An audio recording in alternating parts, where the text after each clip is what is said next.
안녕하세요. 53세 전업주부 유튜버 써니입니다. 이맘때면 마당에 나가 풀 뽑으며 멍 때리기를 했었는데요. 이사가 결정된 후론 풀 뽑을 시간도 멍 때릴 시간도 없는 하루하루입니다. 오전에 잠깐 마당에 나가 화단을 둘러봤어요. 씨를 받지 못해 마음 졸였던 채송화 싹이 올라왔더라고요. 별일 없는 한 이 채송화들은 여전히 이곳에 곱디곱게 피어나겠죠. 옮겨 심어도 괜찮을 만큼 자란 다른 꽃모종들은 몇 개씩 가져갈 수 있을 거예요. 전원주택의 이사업체 선택 방법이 궁금하시다면 이 영상 끝까지 봐주세요.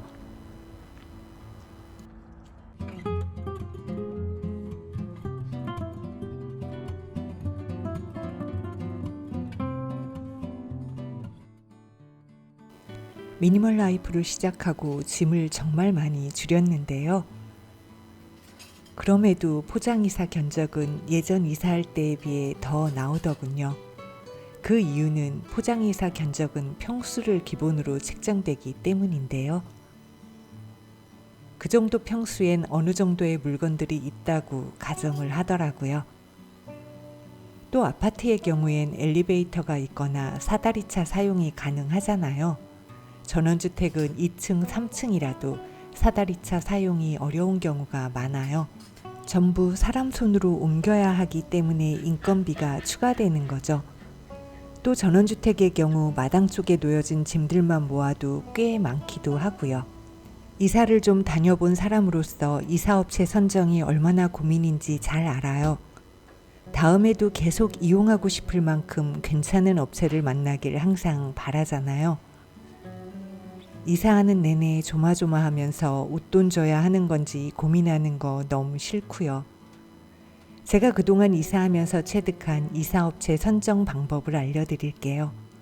먼저 이사 후 평가할 수 있는 업체를 선택해야겠더라고요. 양평은 경기 북부에 속하는데요. 경기 북부팀만 해도 여러 개인 업체를 선택하는 거죠. 이사 후 홈페이지에 만족도 표시를 할 수 있고 리뷰를 남길 수 있거든요. 같은 지역 팀끼리도 고객 칭찬을 놓고 경쟁이 되기도 하는 것 같더군요. 단 반드시 회사 홈페이지를 통해 컨택하셔야 합니다. 그래야만 만족도 평가를 할 수 있는 권한이 생겨요. 이게 무슨 의미가 있는지 말씀드릴게요. 이사업체 회사 홈페이지를 통해 컨택했던 팀이 참 마음에 들었던 적이 있었어요. 다음 이사 땐 회사 홈페이지를 통하지 않고 직접 연락을 드렸지요.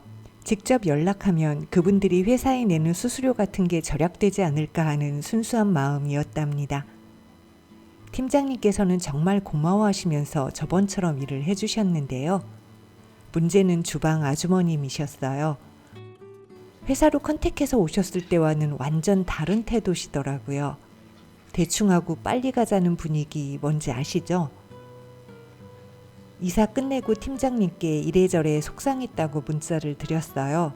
팀장님께선 정말 죄송하다고 하시더군요. 팀장님이야 자기 일이니까 항상 최선을 다하시려고 할 거예요. 하지만 함께 일하시는 분들 중엔 평가에 따라 다른 행동을 하실 수 있거든요. 그러니 나중에 만족도 체크 및 리뷰를 작성할 수 있는 이사업체를 선택하시고요.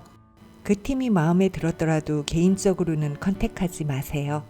그때 속상했던 기억이 있었지만 팀장님은 좋으셨기에 이삿날 확정 후 연락을 했어요. 그런데 5월 5일에 이미 예약이 있다고 하시더라고요. 그래서 경기 북부팀 중에 고객평가 리뷰를 보고 두 팀 선택해서 견적을 받았답니다. 두 팀 모두 물어보시는 것이 어떻게 알고 연락하셨냐는 거예요. 2번이나 다른 팀에서 이사를 했는데 그 팀이 예약이 있다 그래서 다른 팀들 중 리뷰가 좋아 연락드렸다고 말씀드렸고요. 지방 곳곳 보여드리면서 버릴 것들도 미리 말씀드렸어요. 같은 회사지만 두 팀의 이사 견적 비용이 달랐고요. 견적 내러 오신 팀장분들의 분위기도 달랐답니다. 나중에 오신 팀장님의 견적이 더 비쌌는데요. 전화 통화 때부터 더 친절하셨고 오셔서도 솔직하시더라고요. 그래서 어느 팀인지는 말씀드리지 않고 견적을 다른 팀에서도 받았는데 말씀하신 것보다는 조금 저렴했다고 말씀드렸어요. 친절하시고 솔직하셔서 비싸도 여기랑 해야 하나 고민된다고요. 그랬더니 먼저 다녀가신 분 견적이 얼마였냐고 물으시더군요. 솔직하게 말씀드리니까 그 가격으로 하자고 하시더라고요. 연락드리겠다고 하고 남편과 의논해서 바로 그 팀에 계약금 보냈답니다. 팀장님이 아무리 좋아도 팀원들까지 잘해주셔야 기분 좋게 이사할 수 있거든요. 아우 귀여워 제이제이.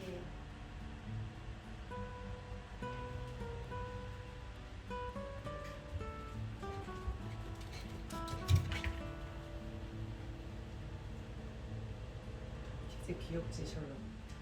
제제. 제제?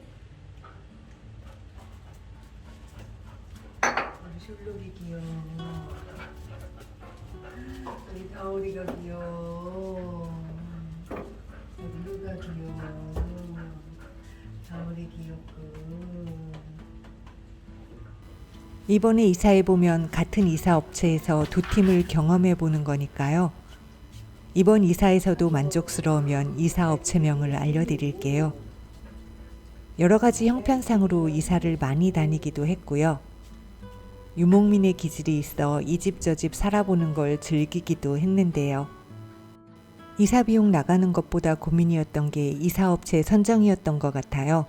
인터넷 뒤져가며 이사업체 고르는 것도 일이고요. 이사 비용 절약해 보겠다고 여러 업체에 견적 신청 넣는 것도 힘들었고요.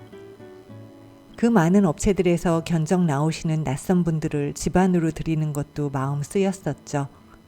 가능한 가족들이 있을 때로 시간을 잡기는 하지만 저 혼자 있을 때 일을 처리해야 하는 경우도 있었으니까요. 이번엔 그래도 다행히 가족들 있을 때 견적 보러 오셨고 그분들과의 대화도 남편이 해줘서 전 좀 마음 편했답니다. 이사업체의 수준이 예전보다는 높아졌기를 바라봅니다. 이미 계약된 금액이 적지 않음에도 내 가구, 내 물건 다칠까 웃돈을 줘야 하는지 고민하지 않는 이사였으면 좋겠어요. 이사한다면 다시 연락하고 싶은 단골팀을 만나는 기회가 될지 이번에도 기대해 보려고요. 이사 가기 전 정리하고 비워내고 싶은 것들도 많고요. 이사 가기 전 미리 빨아놓고 싶은 것들도 많네요. 그래서 하루 종일 세탁기와 건조기도 바쁘게 돌아가고요. 저도 이방저방 들락거리며 바쁘게 움직이고 있습니다. 목이 타면 도수 낮은 맥주도 한 잔 마시고요. 당 떨어지면 달달한 민트 초코 라떼도 한 잔 마시며 쉽니다. 그러면서 일상과 이사 준비를 병행하고 있답니다. 전원주택 이사 가기 전 체크사항 정리해 볼게요. 이사업체 선정하고 버릴 물건들을 구분해 놓습니다. 구분해 놓기 무거운 걸 버릴 예정이라면 X표를 붙여놓는 게 좋고요. 이사 2주 전쯤엔 인터넷 케이블과 정수기 같은 렌탈 제품 이전 신청을 합니다. 또 은행 이체 한도를 확인해서 잔금 치를 때 한도가 낮아 당황하지 않도록 이체 한도 상향 신청을 해 놓습니다. 이사 일주일 전쯤엔 우체국 주소 이전 서비스를 신청합니다. 주소 이전 서비스를 신청해 놓으면 신청한 날부터 3개월간 기존 주소가 적힌 채로 배달되는 우편물을 새 주소지로 배달해 줍니다. 또 검색창에 KT 무빙을 검색하셔서 주소 변경 신청을 합니다. 그러면 거래은행, 거래카드사, 거래보험사 등의 주소 변경을 한꺼번에 할 수 있는데 KT 가입 회원이 아니어도 신청 가능합니다. 마당에 나가 둘러보니 곧 꽃 피울 준비를 하는 식물들이 눈에 보입니다. 너무 빡빡하게 자라는 코스모스나 낫달맞이는 군데군데 캐가도 좋을 것 같습니다. 삽목해서 자라고 있는 국화들도 가져가 심어야겠어요. 그간 삽목해서 개체수를 불려놓으니 남길 수도 있고 가져갈 것도 있어서 좋습니다. 금낭화도 씨 떨어져서 자라는 새 식구들을 데려가야겠어요. 꽃들과 인증샷 남기는 취미가 생겼었는데 이사 가서도 그 취미를 유지할 수 있길 바라봅니다. 5월에 이사하시는 분들 준비 잘 하시기 바랍니다. 시청해 주셔서 감사합니다. 저는 써니네TV의 써니였습니다. 구독과 좋아요, 알림 설정 버튼을 꼭 눌러주세요.